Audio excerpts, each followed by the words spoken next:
All right, we are live. So, good morning, everybody. Thank you all for tuning in today.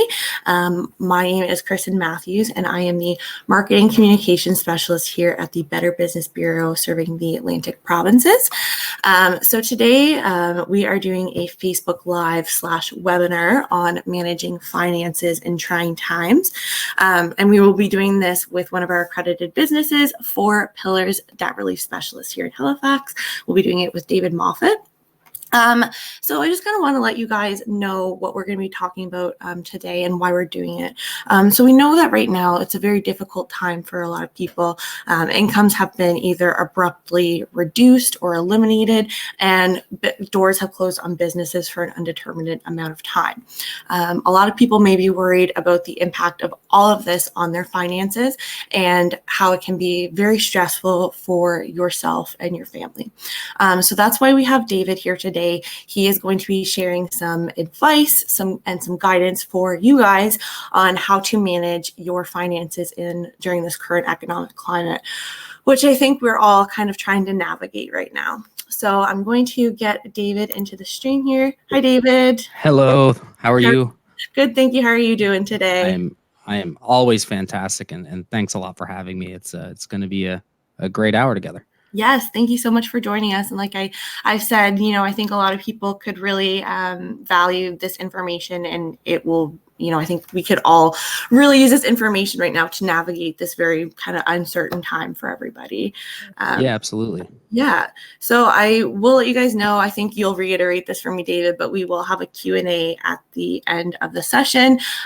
So just wait to put your questions in there. However, if you do have a pretty specific question on something that David is talking about, you can write it in the comments and we'll try our best to answer it as quick as possible. So without further ado, I will remove myself from the stream and I'll let David get started.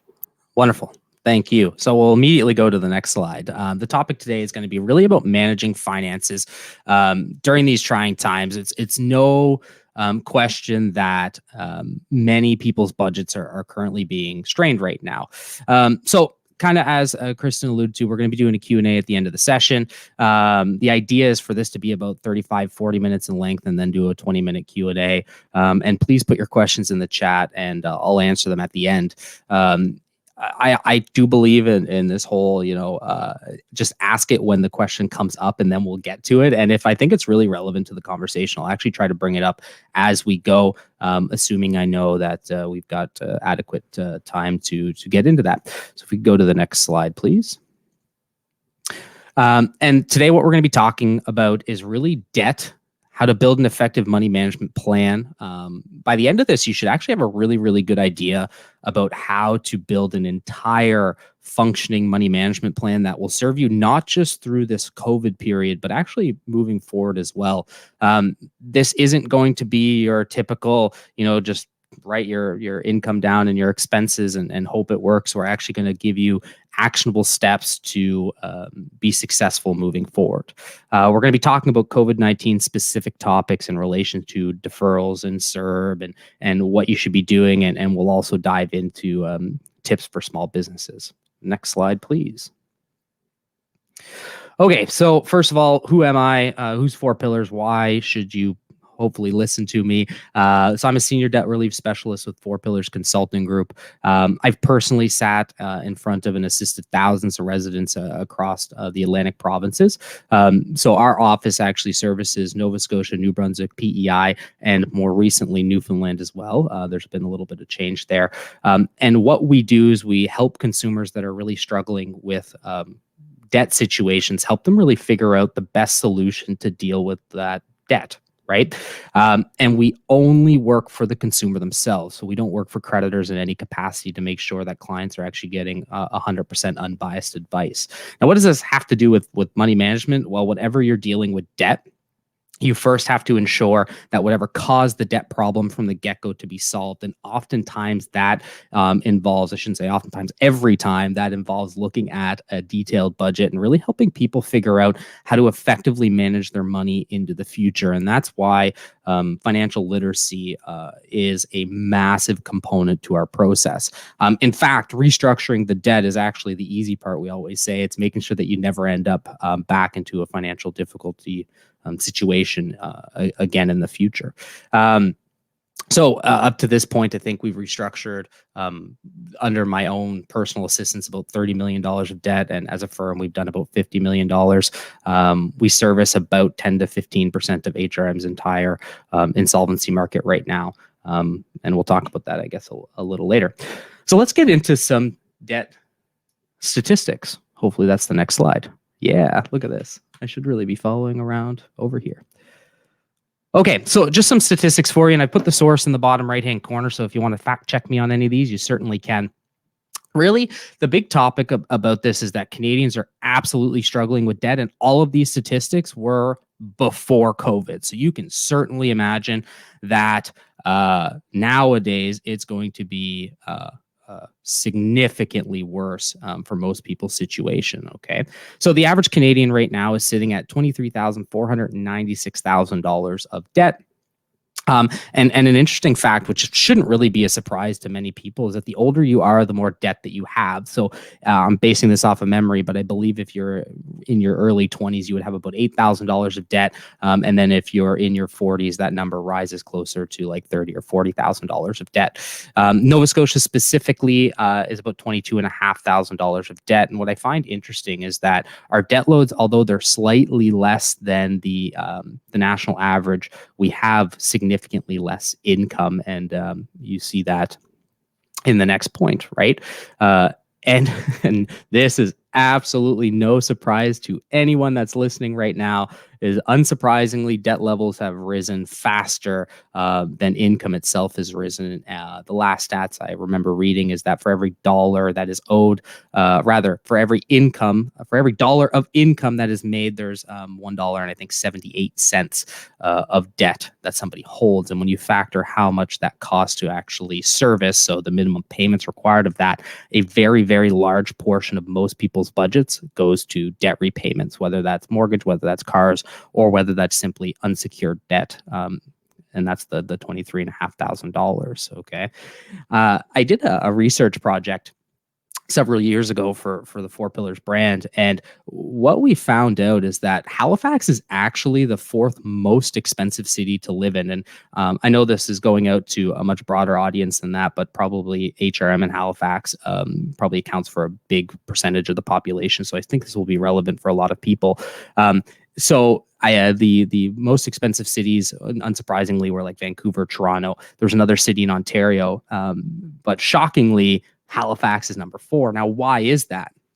Well, primarily it has to do with the cost of rent.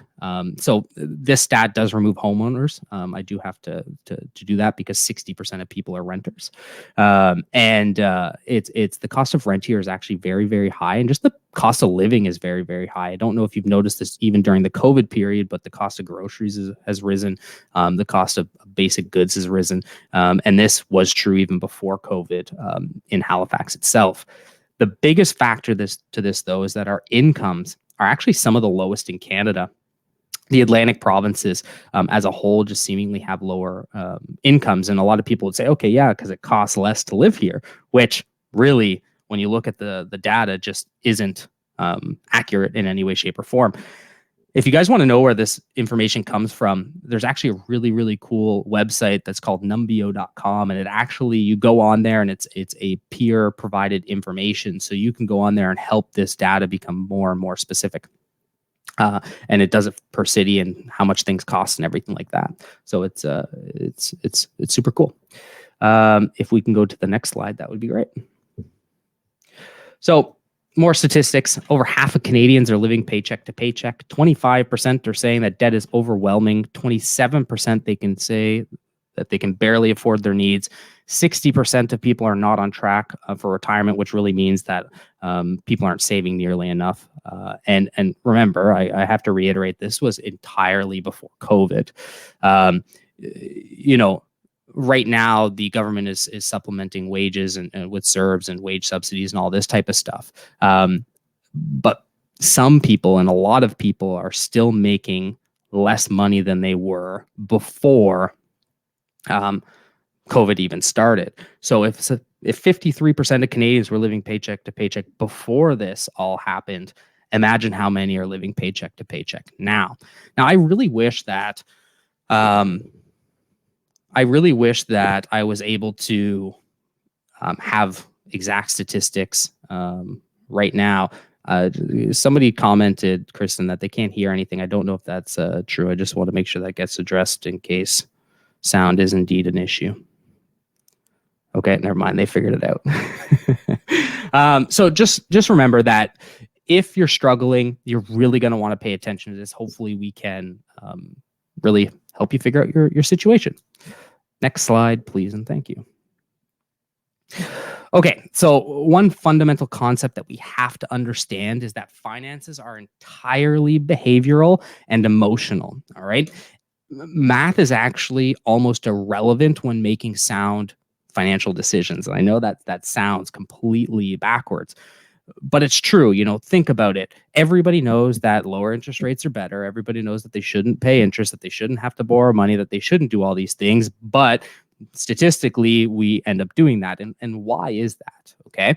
Well, it's because, businesses have made it very easy to borrow. You walk in, you want to buy a living room. Well, you walk into the furniture store and you can, finance it 0% for 12 months, no payments for 24 months, et cetera, et cetera. You go to the bank, you open up an account, and they try to offer you a credit card, right? You now have points associated with credit cards. You have all of these things that really incentivize people to spend money that they don't necessarily have. And it's all behavioral, right? We want what we want. We're told that we can have everything we want. Not that that's necessarily a wrong thing, but when you apply it to finances, you really have to think, yes, I want this, but do I actually need it? Right. And I know this is very traditional needs versus wants. And I think that's very, very, very important when you're looking at finances. But you have to think more about, do I have the money for this? You can have everything you want, assuming you have the money for it. Again, I know that's very simple so far. One thing to note, too, is that the entire financial game is really set against the average consumer. And I shouldn't really say the average consumer, pretty much every consumer out there. If you think of big companies, they spend millions and millions and millions of dollars a year, and they hire, PhDs and doctors and scientists and everything like that to make you spend only a few extra dollars a year. So you think of a company, a big retailer like Walmart, for example. Not picking on Walmart, but they probably spend millions of dollars a year to make you spend an extra $10. Now, for them, spending millions to make an extra $10 per customer is significantly worth it. And you can see this when you walk into stores. Why are the for sale tickets yellow? Why do they stack things the way that they stack things? Why do they, face shelves? Why do they do all this stuff? Well, they do everything to make you spend more money. When you start to realize this and you start to be conscious of these things, you can actually fight against them. Not 100% of the time, but you can at least a little bit fight against them, right? So a perfect example of this is what we've been recommending recently and a little bit before COVID and even a little bit more now is that most people, when they go grocery shopping, for example, they go to the grocery store, they pick their cart, and they walk through every single aisle in the store. And what we used to recommend is, okay, only go to the aisles that you actually know you need to go to. What we recommend now is if you can do it online, do it online. Yeah, you might have to pay a little bit of a service charge, like a $2 or $3 extra fee. But paying that extra $2 or $3 fee will save you tons of money when you compare it to going into the store and seeing that beautiful bag of zesty Doritos and picking that up. Right? You didn't know you wanted it when you walked in, but you figured, while I'm here, I deserve a snack because you're hungry, of course, and you're in a grocery store filled with food. And what are you going to do? Right? So how do we start to combat this? Really, A, is just knowledge and information. We're going to be covering a lot of stuff in this presentation, but there's way more. I recommend you pick up personal finance as a hobby. Spend a half hour a week just looking things up. The good stuff, the bad stuff. At least just educate yourself, and that way, over time, what will end up happening is you'll have a very, very large knowledge base on finances, and it will really serve you better. Finance is a skill. It's not something that you're simply born with. You have to practice it. You have to learn it. And you get better at it over time.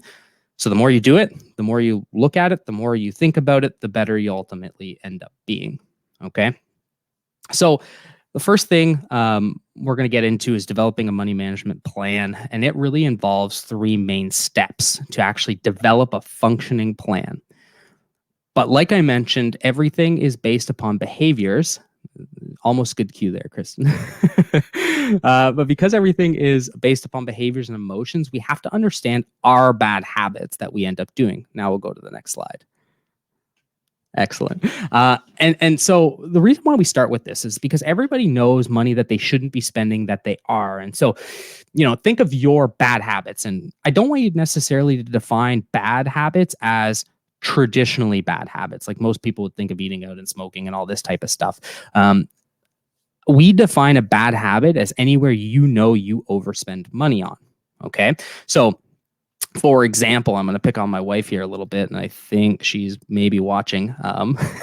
Hopefully not. My wife used to really like thrift shopping, and she still likes thrift shopping, but it became a very big problem because what ended up happening is she was spending probably a little more than she should have at thrift stores.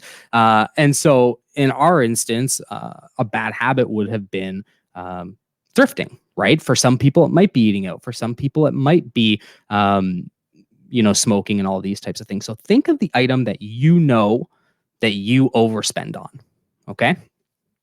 And I'm going to use fast food here because fast food is the easiest one to demonstrate this concept and this process that we're going to go through.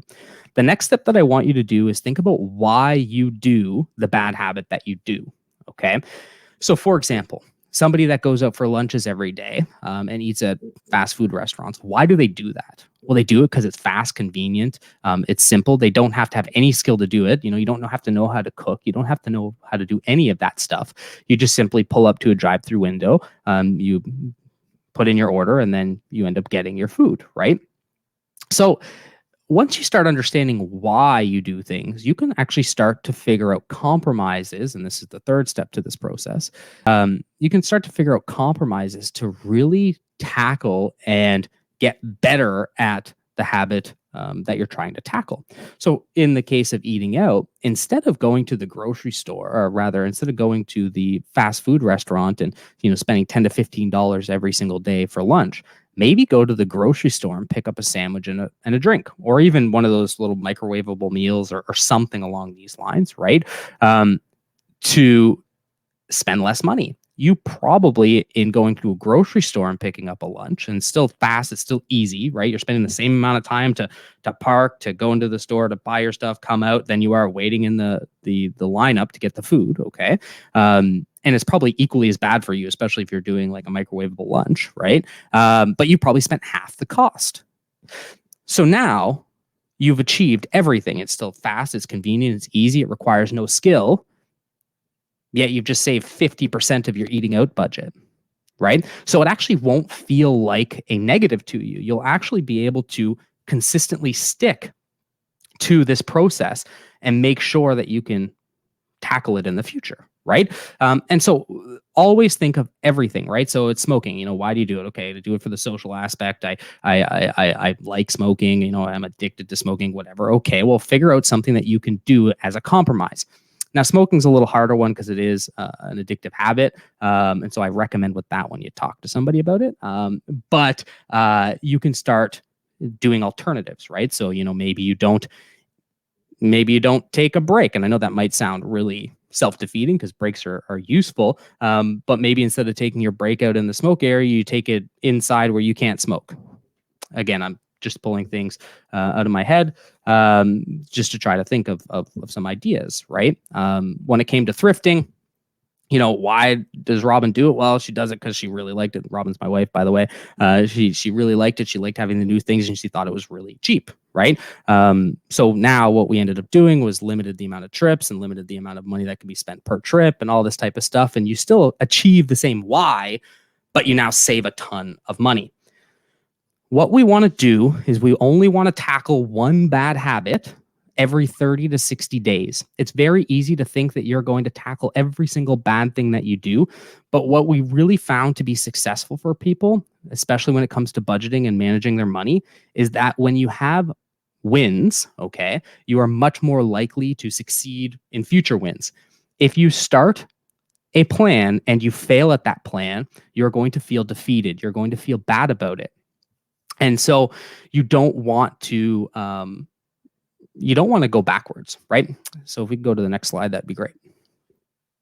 Okay, so now that we've identified which habits we're actually going to tackle, we have to start making a plan now. Now, what most people end up doing is they simply think in their brain and they go, okay, how much is my rent? How much do I spend on groceries? How much do I spend on my gym membership and my cell phone and the insurance and all this type of stuff? The problem is our mind actually lies to us. And the perfect example of this is groceries, okay? Most people and most of my clients, I say, how much do you spend in groceries? And they go, okay, I spend $200 every 2 weeks, all right? And then when we do this exercise, come to find out 9 times out of 10 that they spend more than they actually thought. And why is that? Well, because the brain isn't thinking of, the trip to get extra milk or extra bread or extra anything, or, in my case, you driving home and you're hungry. And so you're like, oh man, it'd be great to have that bag of zesty Doritos. And so you stop at the store and then you end up picking up 2 or 3 other things. And then the next thing you realize that costs an extra $20 that you didn't plan on spending. So I don't want you to think about what you spend your money on. I want you to prove what you spend your money on. And by doing that, the way you do that rather is by pulling the last 12 months of your bank statements, and you go through it line by line and you categorize them based on your life. And what I mean by this is that I don't recommend you take a pre-formatted template from the internet. You certainly can, but it becomes convoluted because they may have, a donation line, and you say, well, I don't donate anything, but because the line's there, I've seen clients just fill out donations, right? So really look at your life and where you spend your money and categorize it based on that. If your bad habit can be accounted for inside of another category, like for example, if you have a Tim Hortons addiction, which I know many people do, and you might want to separate that from fast food, just so you can isolate that bad habit to really see where that's at, right? So this process by far takes the most amount of time because you are pulling up 12 months. Why 12 months? The reason why is because with 12 months, you are going to capture almost every expense that you could think of. You're going to capture the birthdays. You're going to capture all the holidays. You're going to capture some of the unexpected expenses. And on that note, I don't want you to omit any one-time expenses, as they say. So for example, I've had some clients that we go through this, and when we look at the total number at the bottom, it doesn't really match up to their bank statements. And I asked them, why is this? And they're like, oh, well, it's because, I had to take a trip here, and, I'm not going to be taking any trips anymore, right? Which may very well be the truth, okay? But to get an accurate depiction on how much money you've spent in the past, you need to be honest with yourself, so include it. That does not mean that in the next step that you have to necessarily include that expense, but you just want to be very, very honest with yourself, okay? If we could go to the next slide, that would be fantastic.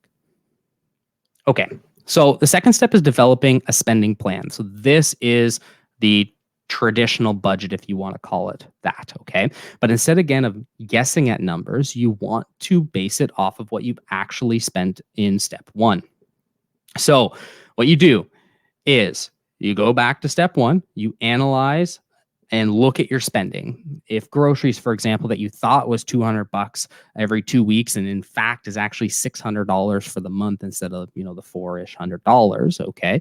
Then you have to think to yourself, is this number realistic for what I want to do in the future? Okay.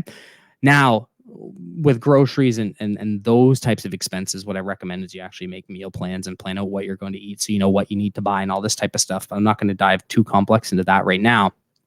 But you can start to really figure out, is this a realistic expense or not? Okay. If it's a realistic expense, great. You put it onto your budget.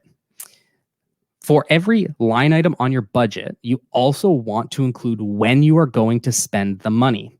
There might be multiple dates for the month or the pay, however frequently you want to do this, which, by the way, that's also a good point.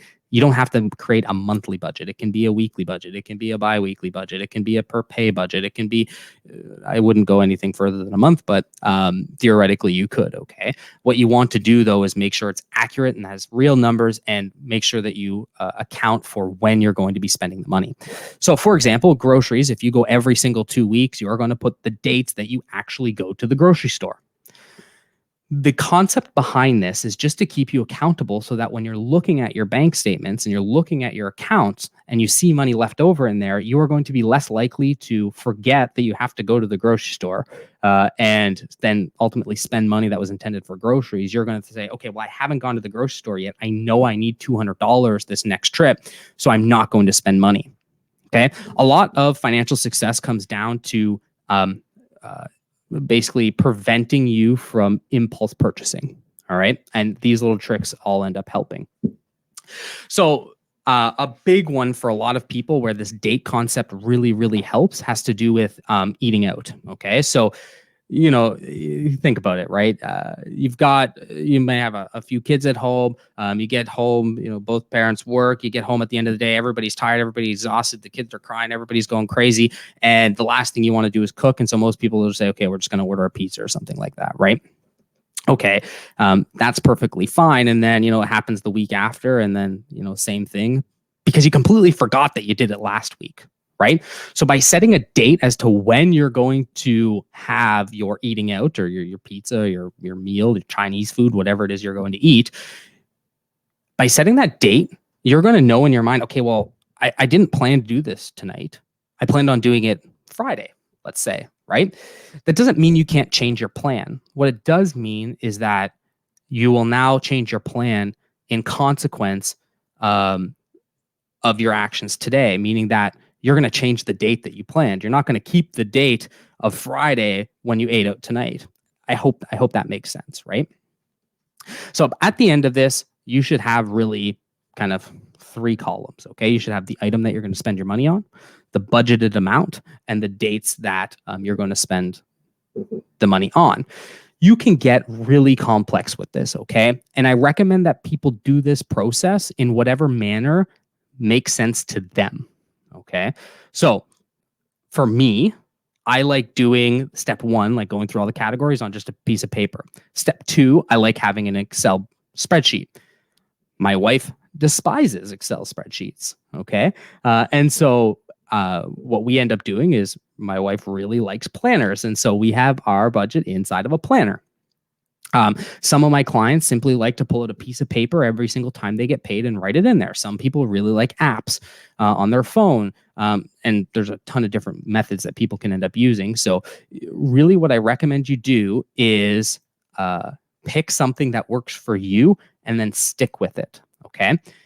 With the big caveat is that if it doesn't work for you, if it doesn't make sense, don't do it. Switch to something that does. And you'll know, like, just because somebody talks up a software, a program, or something along those lines, or says that Excel is the best thing ever and they've got all these fancy calculations and formulas, it doesn't matter. What really matters is that when you're budgeting and when you're developing a plan is that you stick with it, you know what's going on, and you can easily reference back to it in a manner that makes sense to you. Okay. So I've seen budgets that get very, very complicating. For example, when I first started with 4 Pillars, the budget that we got clients to do is actually broken down by weeks and by days, and you could get super, super in depth with it. And then what I ended up finding was that it confused more clients than it actually helped. So we ended up converting that to a more easy to understand system. But you can really, really get granulated in this to make sure that things actually work for you. One thing that you want to confirm when you're doing your spending plan, okay, is when your payments come out. I've seen time and time again that people that get paid either primarily on a bi-weekly basis, they'll have their payments lined up so that 90% of their payments come out on paycheck number 1, and then nothing really comes out on paycheck number 2. What ends up happening when that is the case is that you end up chasing paychecks, right? Because you have no money on the first paycheck, you have to borrow it from your second paycheck, and then you end up creating debt temporarily, and then you end up paying it back. But because you paid up back the expenses that you paid on paycheck 1, you're now behind on paycheck 2. So this is a really, really good opportunity, especially understanding when you're going to be making the payments, right? to shift how you manage your money. And so this might be asking your landlord to accept payments every 2 weeks. This might be asking your mortgage company to take your monthly mortgage payment and setting it 2 weeks. This might be moving your cell phone bill from the 22nd of the month to the 1st of the month because it just simply works better that way, right? Long story short, what you want to do is use your 12 months averages, analyze them, make sure that they're realistic. And so remember, if you're going to be changing your bad habit of eating out and you historically ate $300 of eating out and you know now that you can do it at 150, right? Then you're writing 150 in it. You're not writing 300 because that's not going to be your new reality. Okay. And then you're setting a date for when you're going to be spending this money. So I hope that process makes sense. Remember though, there's no such thing as perfection. You may mess up a couple times. The goal of this entire process that we're going to be talking about is to create a very large clarity in your mind to be able to naturally think about your money more often, which will allow you to make better financial decisions. So if we can go to the next slide, that'd be great. So the third step is to track your spending. This is the part that most people do not do, despite it being recommended literally by everybody, okay? When you spend money, we recommend that you write it down. The best case scenario is that you do it on a daily basis. However, that's just not realistic for a lot of people. They just don't do it, okay? So we say at most, do it on a weekly basis. Ideally, though, do it as often as you can. If that's every 2 days, if that's every 3 days. An easy way to do this, okay, is if you're spending all cash, keep receipts, of course, right? And there's all kinds of studies that say you'll spend less money using cash, okay? But if you don't use cash, make sure to use your debit card, log into your bank statement on your phone, right, or on your computer, and I want you to physically write down the money that you spent. Ideally, you want to keep this piece of paper after the fact, but you don't have to. The process of simply writing it down will help your mind capture what you've actually spent, okay? And it will make it'll make you just more conscious of what you've done in the past, and so that you become kind of naturally attuned to spending money and knowing what you have to spend and all this type of stuff. You want to compare this to your spending plan.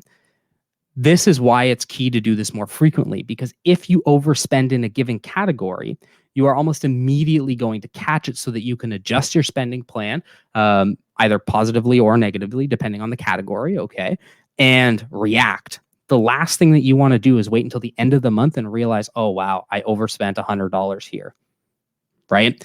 So track as often as possible, write it down, and again, pull out your bank statements, look at the money that you spent, physically copy it to a piece of paper, compare it to your spending plan. And if you want to throw that piece of paper out after the fact, that's fine. Okay. What, again, we want to do is instill this habit. Okay. So this is really a full effective money management plan from A to Z. So we're going to cover this again really briefly. Okay. The first step that you need to do is analyze your bad habits, select a bad habit that you want to tackle, go through the process of figuring out why you do it, and then make compromises to save money. Okay. With that bad habit in mind, you're then going to go through a 3-step money management plan. First thing you're going to do is pull the last 12 months of your bank statements. You're then going to analyze those 12 months and figure out the average amount of money that you spend on a monthly basis. You're going to use that to create a money management plan, a spending plan, all right, to which you're then going to track the money that you actually spend. The cool part about this is that the first step of really going through the 12 months of your bank statements, you really only have to do that the first time, as long as you do it properly, right? Because obviously the money that you're tracking, you're going to be able to reference back to it every single month. And you just rinse and repeat this. Really forever is the ideal situation. But what we found is that most clients end up really developing a clarity towards their finances to where they don't actually have to track every single day, every single week, although it's still advisable. They just naturally know where their money's being spent. So if we could go to the next slide.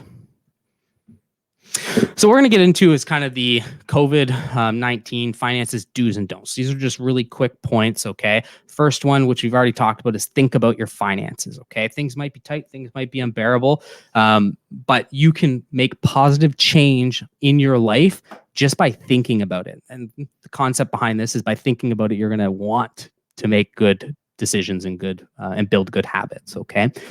We do not recommend that you automatically defer payments if you do not need to. Okay. And the reason why is because deferring payments aren't free. You will have to pay these back. Depending on how they're structured, there will be interest charged on them. It can cost you more in the long run. We recommend that you stick to deferring payments that you need to defer. And actually, I had a conversation with a mortgage broker and we did a live stream similar to this. And they had questioned that they don't even know how this will impact credit. In the future with deferrals of payments, because they had seen that in the past when people would defer a car payment, sometimes that car payment, even though it was agreed upon by the lender, would actually report as a missed payment on the credit bureau. So really do this if you need to do it, not just because it's available to you. Next slide, please. Do look at where you can cut expenses. Okay. I think everybody really has this one on point. Kind of monitoring Facebook as this whole COVID situation is unraveled. People are really looking at their unnecessary expenses. Okay. And so, look at the cable, look at the internet, look at the phone bills, look at your subscriptions to Amazon Prime and all this type of stuff. Right. One thing that I do caution in this area, though, is you don't want to cut an expense just to replace it with another expense, okay? And so, for example, cable's the biggest one for this. Everyone says, cut cable, get Netflix, right? So I've had some clients that they are very, very big sports watchers, okay? And I at least from my knowledge, you can't get real sports on Netflix, at least live sports. And so they go cut their cable. They don't have access to sports. And the next thing you realize, they picked up some other hobby that just cost them the same amount, if not more, than what their cable subscription was going to cost them. So really think about how you actually live your life and what you would do if you don't have these things, especially if you're doing that activity very often. Another thing here too is that if you don't think you can save money, prove that you can't save the money. So I've heard this time and time again. People say, well, I can't get cheaper internet. It doesn't exist, right? I know I have the cheapest plan. And I go, well, how do you know, right? And they say, well, I've looked online. Okay. I highly recommend that you actually call up your internet company and say, listen, it's trying times, it's COVID, or, I'm not really too happy with my prices. Is there anything that you can do to help me save a little bit of money? The worst thing they're going to say is no. Best case scenario is they're going to help you save some money. Right. And I used to actually be notorious for this with cell phone plans back in the day. Every 3 to 6 months, I'd call them up and just simply say, listen, my buddy has a better plan than me, or I'm not really happy with my price. I'm considering switching. Is there anything you can do? And most times I would either get a better plan for the same price or I would save money on my bill. Right. And at the time, I remember my bill was like $120 a month. And when I left the military, it was close to, I think, like $75. Yet I had way more than I initially had. Anyway, that's just a real world example, but this is something that you can try and do over time. Biggest thing in the do not category is do not apply for government benefits if you do not qualify for them. Okay. I've seen several posts on Facebook now of people doing this. And the problem is that the government said that penalties will be very, very high for those that try and abuse the system. So we do not recommend it. If you don't think you're eligible for it, then I would reach out to, in a lot of these instances, it's an accountant or a tax professional, and make sure that you do or don't. The last thing you want to do is apply for CERB, for example, and then end up having to pay it back in the future with a penalty, right? Now, admittedly, it's probably going to take the government a long time to catch anybody that's already done this, but I do know that the government has already released programs that if you did not qualify for something, you can pay it back with no consequences. Next slide, please.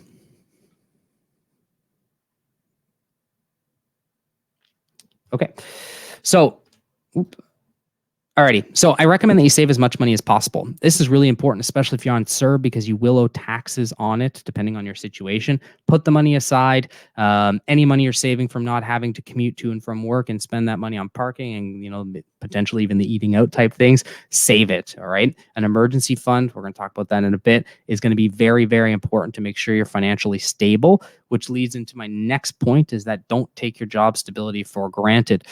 Across Canada, we've seen for-profit, not-for-profit, and even government employees get laid off. So the more you save in the event that this ends up happening, the less impactful it will be on your situation. I seriously hope that nobody ends up being in this situation. But if you are, you want to try to be prepared for it. Next slide, please. So do create an emergency budget, okay? This includes your basic necessities. This doesn't necessarily mean that you're going to move immediately to this budget, but think about the things that you don't require. So kind of like my example before, be very cautious about what you cut, like the cable, because you may end up replacing with another hobby. Well, in this budget, that would be gone. You do not need cable to live, okay?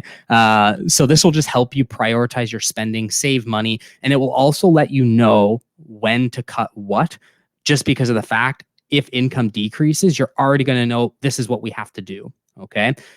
Most of the times when something bad happens in people's lives, they end up thinking about it essentially for far too long. So, you lose your job on, you get laid off, let's say on a Friday, you'll probably spend Monday, Tuesday, Wednesday thinking about that. And then finally, you're going to think about taking action. If you do these steps ahead of time, over the weekend on Monday, you'll be able to take action on this. Do not spend all of your money on CERB. Again, talking about taxes. They're not withholding any tax on this money to make sure that people have money they need comparable to their previous wage. People are comparing a $2,000 net wage to a $2,000 CERB wage, which is not true, because your $2,000 net wage is going to be net of taxes, meaning taxes have already been taken off. I would suggest saving 25% of the CERB just as a base, and then talk to your accountant if you have to save any more. Next slide, please. I'm going to talk quickly about something else. I recommend that you set up an emergency fund as quickly as possible. Try to get 2 to 3 months of your emergency budget expenses in there. So a quick tip for everybody. Tips for businesses, and this is the last slide. I think we're a little bit over in time. I apologize. So tips for businesses. The first thing is apply for every single benefit and grant that you are eligible for, okay? And the reason why is because what you don't want to occur is that if you are eligible for something when it was offered, that if it's no longer offered in the future, that you no longer have access to it if you need it, okay? It's better to have it, not need it, than need it and not have it. Now, I know the government has said that a lot of these programs are going to be able to be applied for retroactively, which is fine right now, but who knows what's going to end up happening in the future, okay? Review your expenses. If any of your expenses are not adding value to your existing and or new clients, you're going to want to cut it. Okay. So, we have all of these extras sometimes, these special, maybe we have a guy that helps us with our digital media, and Kristen's not gonna like me for this, right? But at a certain point in time, if you need to cut it, you got to cut it, because the goal is, if you help yourself survive, you're going to be able to help all of your employees, subcontractors, and everything like that after you get through this. If you fail as a business during this process, there's going to be a whole lot more impact than the short-term layoffs, right? Kristen commented, you're going to want to actively communicate with your landlord, your suppliers, your creditors, and anybody else that you have a financial relationship with. Communication is key, okay? Make sure you stay on top of that. Most landlords, suppliers, creditors are very, very, very understanding right now. All they want to know is that you will pay at some point. And if you can't, it's better to tell them as soon as possible. And think about how you can serve your clients in a different way. So for example, in our instance, we still have consultations that are going remotely. We now can do things via Zoom, where in the past it was basically in person only. I know a lot of businesses have moved to that model. So just think about those things, right? I think that's it. If we go to the next slide. Does anybody have any questions? While we wait for questions to come in, if anybody is struggling with debt, We are open. We are fully functional. You can reach us at halifax@fourpillars.ca. You can give us a call at the number on the screen, and we'll stick around for as long as people have questions for. I don't know if you want to jump back on, Kristen, or not. It's up to you. I'll jump back on. That was really great, David. And I've just been monitoring the comments here and just people saying that it was really great information that you've been sharing. And I think I might have to take the last years of my bank statements and look at them. I've never had somebody do that exercise and not have an eye-opening experience. And that's true for people that thought they were really, really money savvy. Yeah. And especially, just hearing your advice and your tips, I think it really put things into perspective for me. And I know it probably did for a lot of people. So really, really valuable information there for sure. Thank you. I'm not seeing any live questions right now, but I'll give another minute or so for people to submit any questions. But like you said, if you do have any questions or you want to book an online consultation through Zoom, you can email David at halifax@fourpillars.ca. I know a lot of people sometimes think of questions after the fact as well. So always. And you're like, darn it. So yes, if you guys do have any questions after the fact, definitely reach out to David. Like I said, he gave valuable information. Even when we were preparing for this, I've learned a lot from him just by asking him questions and talking to him. So it's been really, really great. Awesome. So I don't think we have any live questions, which is fine. So again, just email David if you do have any questions. And again, David, thank you so much for doing this for us. Like I said, really valuable information. I learned quite a few things, so I might have to reassess my budget after this. You know what the important part is? Just thinking about it, right? And that's kind of the key to anything that's kind of financial is when you think about it, you're way more likely to take action on it. Even if it's not exactly what I recommend here, if you do all of this at 20% of what I'm recommending, well, that's still a whole lot better than doing none of it, right? Well, I'll definitely tell you that next time I'm at the grocery store, I will think twice about getting those zesty Doritos. I'm gonna tell you something here. So I use that example every time with clients and everything like that, and I've had clients buy me zesty Doritos as gifts,